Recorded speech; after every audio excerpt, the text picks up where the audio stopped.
Hello everyone, welcome to a new kind of idea, not even new episode really.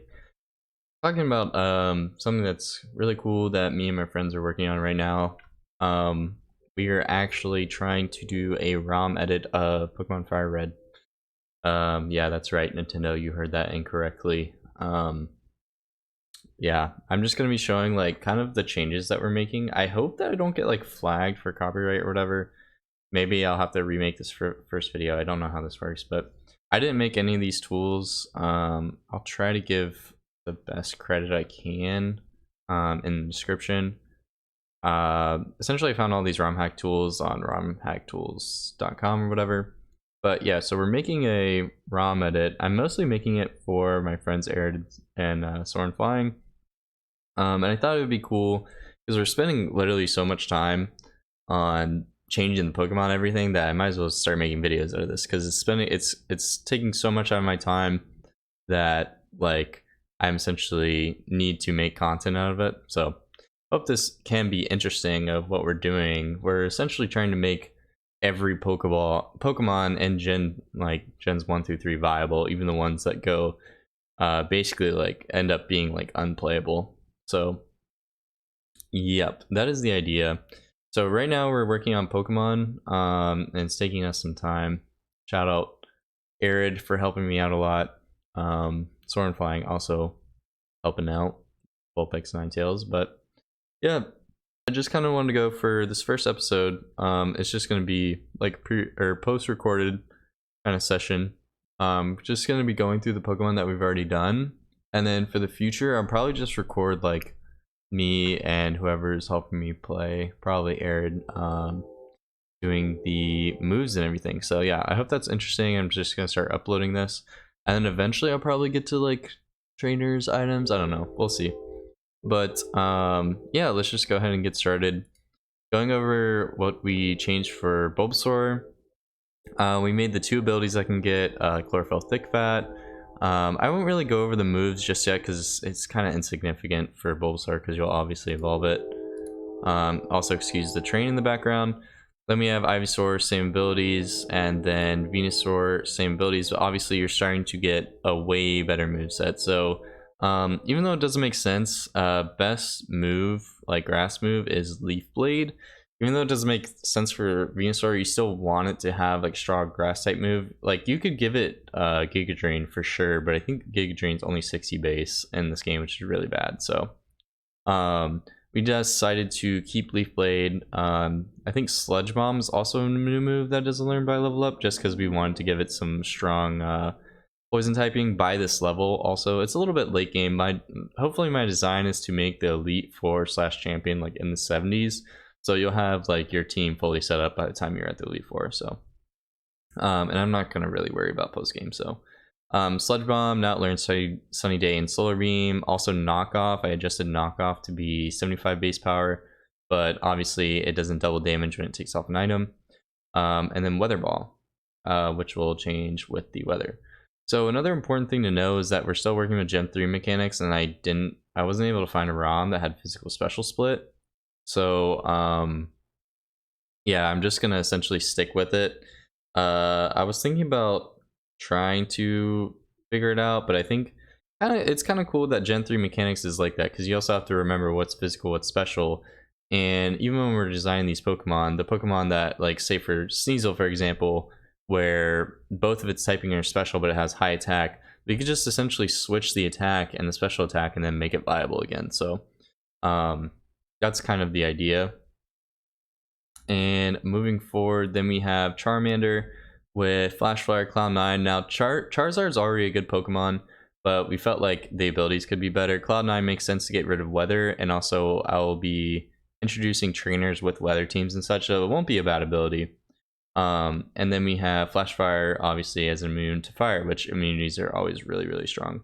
So he might be way too strong, but we'll see. It's all gonna be tested, so eventually. Charmeleon probably learning Karate Chop as a fighting type move early on, Flamethrower. Then obviously when we're getting to Charizard, it's learning Dragon Claw, Seismic Toss, Steel Wing, and eventually Will-O-Wisp.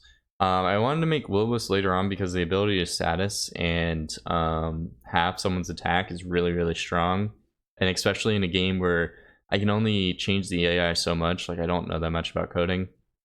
Will-O-Wisp is extremely strong, and I can't teach an AI to switch out being Will-O-Wisp, so yeah.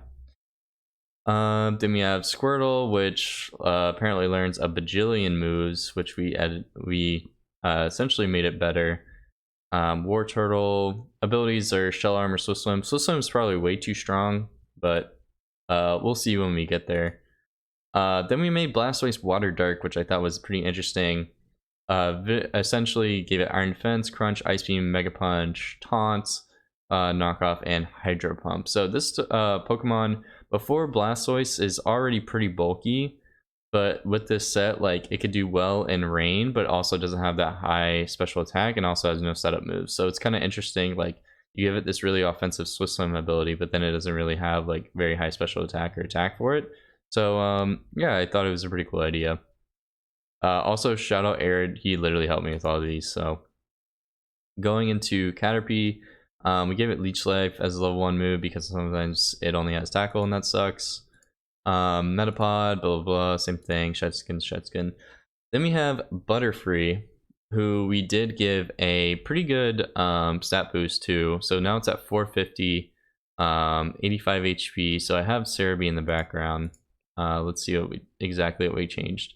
So HP is now up from 60 to 85. Attack is now from 45 to 65 because Bug is physical. We wanted to bug its bug moves to do a little bit more damage. Same defense, same special attack. Decreased special defense, I think it was because so we could put more into attack. And then obviously we get a 30 speed to its speed. And then looking at just its movesets, it's getting a lot more moves that work with Compound Eye, so you're getting a way more accurate Stun Spore, which obviously status is really strong against AIs. Also Poison Powder. Air Cutter helps out a little bit. So, Mega Drain for some coverage. Maybe we could also give it Giga Drain instead, but we'll see. I'll probably talk to Arid about that. It's probably better to have a Giga Drain, especially since 38, but we'll see. Then we have Signal Beam, essentially being a better Silver One move in the future, and then giving it Psychic for also some more coverage. Looking at Weedle, Kakuna, not really that important. Then going into, let's see, 15 is Beedrill. Beedrill now has Intimidate and Poison Point. Looking at its stats, it also got a boost, so let's go. Let's chop this and go Beedrill. And let's do this. Sorry about the ads. And then you can see from these stats, we increased its HP, kept the attack the same, increased the defense, also increased the special attack, dropped the special defense, and then increased its speed as well. And this may be a little bit stronger than Butterfree, but still, it still needs the boost because Beedrill is never ending up in your late game teams. Also, we were thinking about maybe delaying the evolution to 15 or I'm not sure, because essentially it's good, but also it's not learning super strong moves early on. So it's like it's got good stats, but then also like I don't have to offer these bug Pokemon early on. We'll see. But yeah, Twin Needle has Poison Fang now for better poison coverage. Seismic Toss, Fake Out is a really good move as well. Drill Peck for some coverage. Bulk Up, very strong, and then Mega Horn, obviously very strong move. And then continuing from here, I also have like all the changes in the background. Try to keep notes. Probably not the best way to do it. Probably should type it out, but I just am not in the mood to type it out. Then we have Pidgey, Limber, Static. Obviously, eventually learning Thundershock, which kind of signifies that it's going to be turning electric flying. And I'm pretty sure this idea is based upon, I think it was Vintage White. Essentially, Pidgeot becoming electric flying, which I think is really cool. Essentially, because Zapdos is the only electric flying, and it's really good typing, so might as well give it to it. We didn't change the stats for Pidgeot at all, I don't think. Or, you know, I think we may have increased the special attack more. to allow for the special moves of the electric side to do more damage. So pretty good moves in learning Thunder Wave. We added in Hurricane, swapped it out for Sky Attack. We didn't give it Thunderbolt though, we gave it Thunder instead, so it's got a really strong electric type move, but obviously the downside is that it has low accuracy. Then we have Steel Wing, Thrash, and Dropek. Dropek becoming a better move in case you are worried about the Hurricane misses. And then yeah, Steel Wing, Thrash just for like some slight coverage and some options. Then we have Rattata. Definitely like this idea. We give it Hustle as one of its new abilities, and then it already had Guts. And then when it evolves, we are doing normal poison, learning Poison Fangs and all the Fangs. Oh, actually it switched this time. So I haven't reopened this up, but last time it was like saying the old moves, but now it's saying the new moves, which is really cool. So it's getting the Fangs, Crush Claw, Super Fang, and then Sludge Bomb, which is very, very cool. We also increased its stats, I believe, because 450 Eradicate does not sound right. And let's go down and yeah, let's take a look what we did. So increased its HP, attack the same, defense the same, increased its special attack. Why did we do that? Normal and poison. Oh, we did it because of the fangs. That's right. Lowered the special defense and then kept the speed the same. So definitely more viable now than prior, which is really cool. And then moving on, we have Spearow, normal flying, and we gave it airlock to get rid of weather effects, and then Rockhead, which obviously gets rid of recoil for damaging moves, which is important for Spearow because we didn't change his stats at all, I don't think. You know, it might have been a slight buff because we did 450. It was probably special attack. Yeah, I'm pretty sure it was, but because we eventually gave it Heat Wave.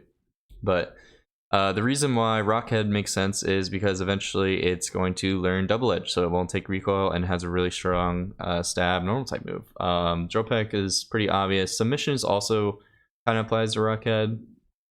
It's not a great move, but it's definitely not a bad move. Then giving it a little bit of coverage with Morning Shot and Heat Wave. And then Morning Sun, we kind of thought was a cool idea, giving it like a little bit of healing, even though it has really bad defenses. You could still heal up if you wanted to. It also works with airlock because you're getting rid of the effects of like negative effects of using Morning Sun. And then Thrash as its last move. Then moving on to Ekans, we kept the same abilities because we both liked Intimidate and Shedskin. Then we made Arbok Poison Dark. I think we also gave it a pretty nice stat boost, if I do believe so. So let's go Arbok, scroll all the way down, get rid of this ad. And so we slightly increased the HP, kept the attack the same, increased the defense from 69 to 88, increased the special attack to 85 because Dark is special in this game, decreased the special defense from 79 to 60, and increased the speed by 5. And it's also getting some better moves: Facade, Shadow Sneak, Pursuit, Crunch, Pain Split, Iron Tail, Toxic, Ice Fang, Sludge Bomb, and Knock Off. So it's getting a lot of good coverage. So yeah, very cool Pokemon and making Arbok a lot more viable. Then we have Pikachu Static Lightning Rod.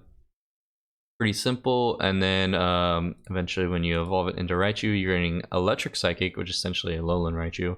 And then we're giving it Levitate, so it has a either a ground or electric immunity, which is very strong. And getting some good moves like Extra Sensory, Light Screen, Shadow Ball, and Charge. All these moves are special attacking, but doesn't really matter because attack stat is also not that bad. We also changed Charge to do minus special defense ×2, or -2 special defense, kind of like Metal Charge. Then for Sandshrew, we have Battle Armor and Sandveil. We didn't give this strong abilities because we thought that changing Sand Slash to ground fighting made it look a lot cooler, and also giving it a lot of coverage would counteract the fact that it has bad abilities. So Scratch, Karate Chop, Slash, Rock Tomb, Mach Punch, very good for priority because it's already kind of slow. Then we have Fire Punch. For coverage, Brick Break has a better fighting type move. Earthquake, Counter, which is really good because it has a high defense, so it can essentially live a move and then counter back. Same idea for Revenge, you're getting twice as much power, and then Bulk Up. Very cool Pokemon. I'm hopefully am excited to see this do a lot of work. Then we have Nidoran. Also, I apologize.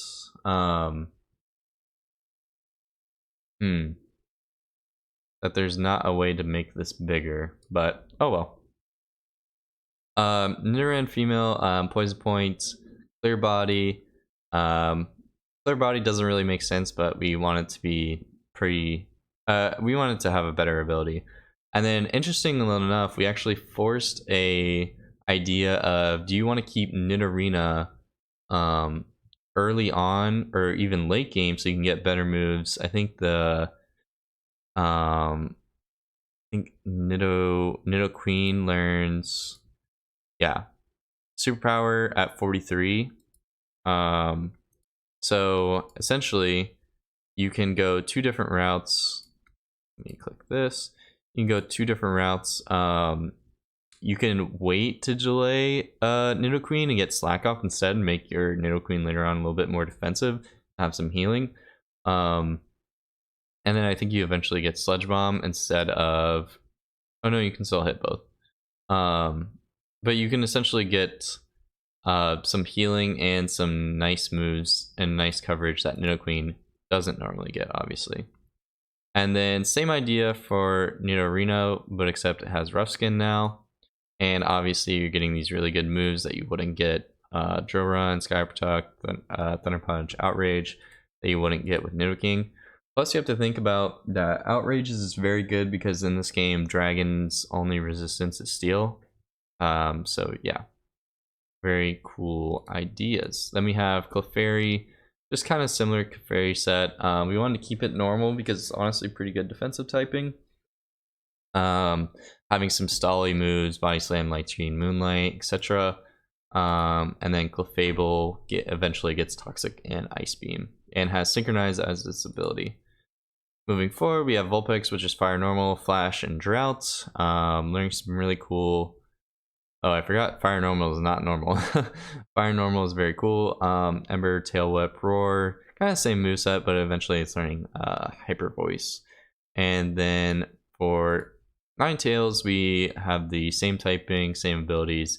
Ember, Extra Sensitive, Flamethrower, Hyper Voice, and Hyper Beam. And yep, that's pretty much it. And we also had a Drill Run. I think that was specifically for Nidoking.